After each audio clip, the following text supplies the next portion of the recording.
Dad had a long involvement in the swine industry. He was in the purebred industry initially, and indeed was part of the evolution to higher performance animals at that time. And in part of that, he was recognized as being someone that was able to judge good animals.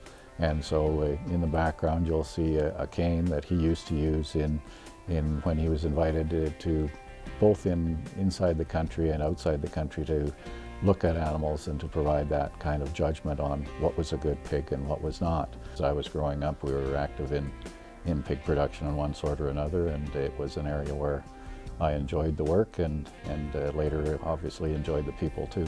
Production basically started here in the Acme area and then expanded out from here. We've got facilities just west of Acme. We've got facilities east of Drumheller, and then we also have a production facility near to Strathmore. In addition to that, we work with producers in other areas for things like finishing barns. Ontario is an organization that evolved basically from our farming roots and from the family and people in the organization looking for and finding opportunities to diversify downstream. At the processing end, our business is sending fresh, high-quality pork to our customers in Japan and also domestic products.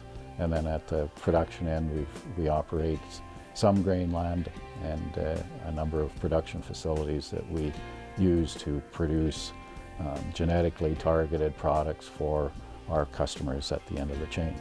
Ray actually is leading the organization and spends a lot of time on the meat and the economic side. Glenn does the retail side.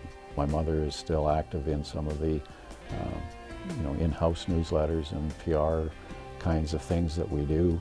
And the next generation also is involved in different aspects of the business. There has been opportunities for both family and extended family, if you like, in terms of people that have joined and been willing to contribute, and many of those have made a huge difference. It has a family atmosphere that we try and foster, but it is much more than that in that we've got tremendous people that have been part of the organization. We were able to attract people that had a passion for the future, and that included a veterinarian named Dr. Jack Greenway, who was one of the leaders in creating a higher health status animal, and Dr. Howard Ferdine, who is a world-renowned geneticist both in beef cattle and in pigs. Production, processing, and retail, we've got people willing and excited about job opportunities there to work with us, to be able to contribute and to have a future for their families. And for us, it's very important that it's a positive environment. It has opportunities associated with it. It's not a lot different than 100 and some years ago for this province. When we had opportunities and didn't have people to do it, what happened was a large migration of our forefathers who came and said, oh yeah, I'm willing to do that, let's make this happen. And I'm pretty excited about the retail part because what it has done for us is it's a more stable income source. It doesn't have the volatility of the primary production level. The reason that we did that is largely to be able to actually test what it is that we're producing.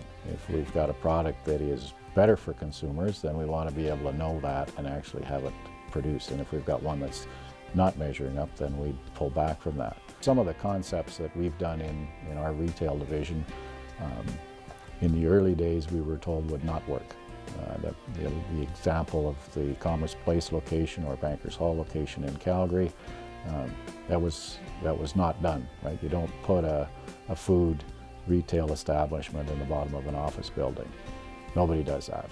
Well, we did it, and the idea was we were targeting a market that was a little bit different than the large box, big box stores. We believed that there would be an opportunity for people that were interested in actually having a real relationship with the butcher across the counter or that kind of thing, and be able to have a more familiar atmosphere that was positive and maybe even enjoyable at the same time as delivering wholesome, healthy product. My role is primarily to deal with the things at a board level, if you like, or at the policy level, and to some extent to the political level. Albertan and Canadian agriculture has progressed extremely well. It's one of the leaders in the world in terms of what we do.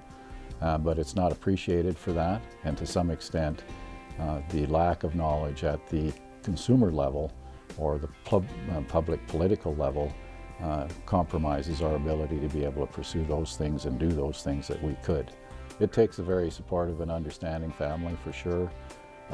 In my own case, I've tended to get involved in some things around and outside of school and do some coaching and have some extra contact with family that way too, but it's a case of making the most of you can with the time that you have, and then making the best choices you can on terms of that balance. I didn't expect it at all. It's something that you don't start out with that end in mind. It's a case of doing what you can and recognizing that there's always there's more to be done. So I'm certainly appreciative of the award and feel very good about it. It's all about feeling good about what you do and feeling good about the people that you're working with.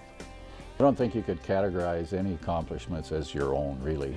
In my case, I was very fortunate to have a very supportive family and group of friends and co-workers that kind of caught the vision and pursued it with passion. So it was an enjoyable thing for us to evolve as an organization and as a group of people through the times that the industry itself was changing over the last 25, 30 years.